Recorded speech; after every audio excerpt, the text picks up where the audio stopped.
Assalamualaikum warahmatullahi wabarakatuh.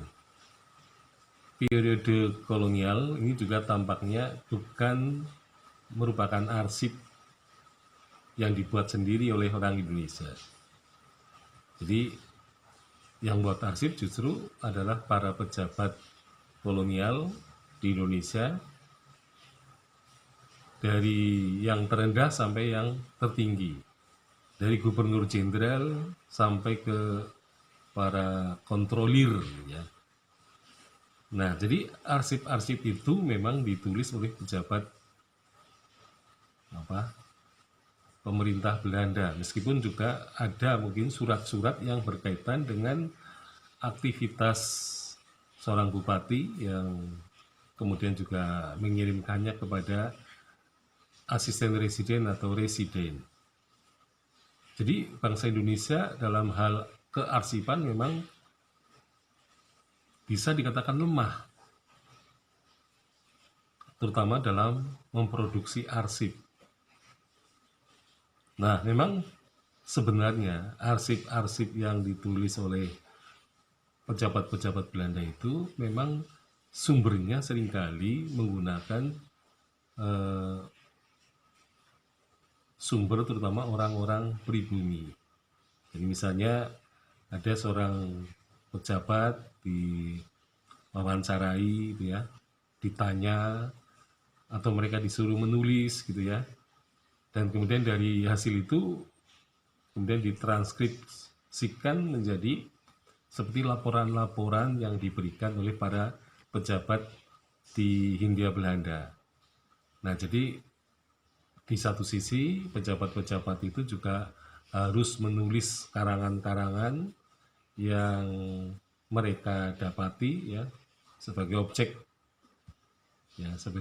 penulisan, karena para pejabat itu sebelum datang ke Hindia Belanda mereka tampaknya juga harus ikut kuliah, ya, katakanlah kuliah Indologi, ya, itu ilmu tentang keindiaan, ya, khususnya Indonesia.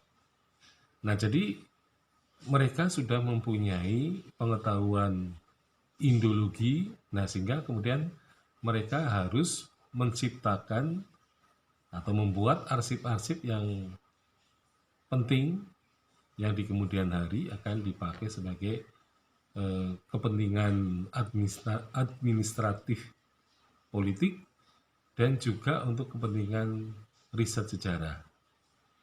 Nah, jadi arsip-arsip ini memang mempunyai fungsi yang sangat penting ya. Nah, sebagai contohnya Belanda ini termasuk bangsa yang sangat tertib ya, tertib arsip gitu ya.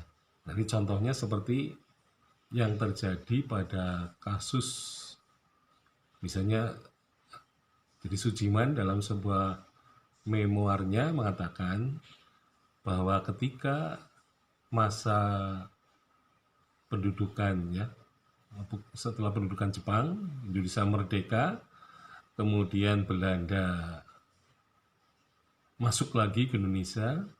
Nah, Sujiman sebagai bupati lama zaman kolonial Belanda ditawari untuk menjadi bupati Belanda yang sedang melakukan agresi militer itu.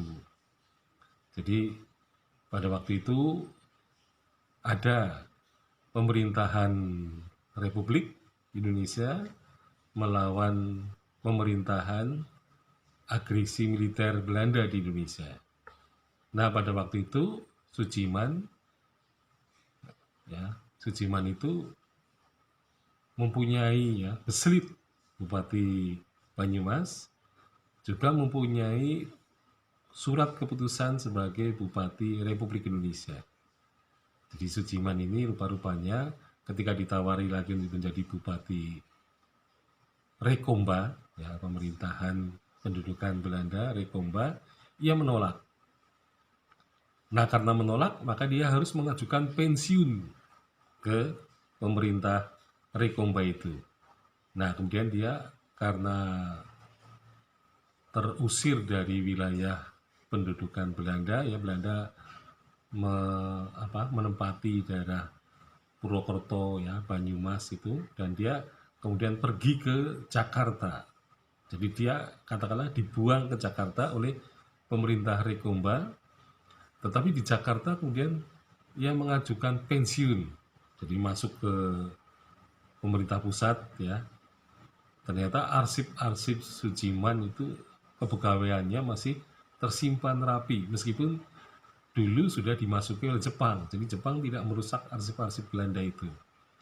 Nah, sehingga dalam waktu sangat singkat, Sujiman itu bisa menyelesaikan persoalan terutama pengajuan pensiun sebagai bupati dari masa kolonial. Nah, akhirnya memang Sujiman mendapatkan haknya sebagai pamong praja di Hindia Belanda, sehingga ketika waktu tidak digaji oleh pemerintah kolonial, dia mendapat gajinya dan juga mendapat uang pensiunan. Nah, ini karena arsipnya masih utuh di Jakarta. Nah, inilah yang sangat penting bagi pengetahuan kita bahwa arsip itu juga sifatnya administratif politik, ya tidak. Nah, kalau kita sekarang menggunakan arsip itu sebagai objek riset sejarah. Sekian, Assalamualaikum warahmatullahi wabarakatuh.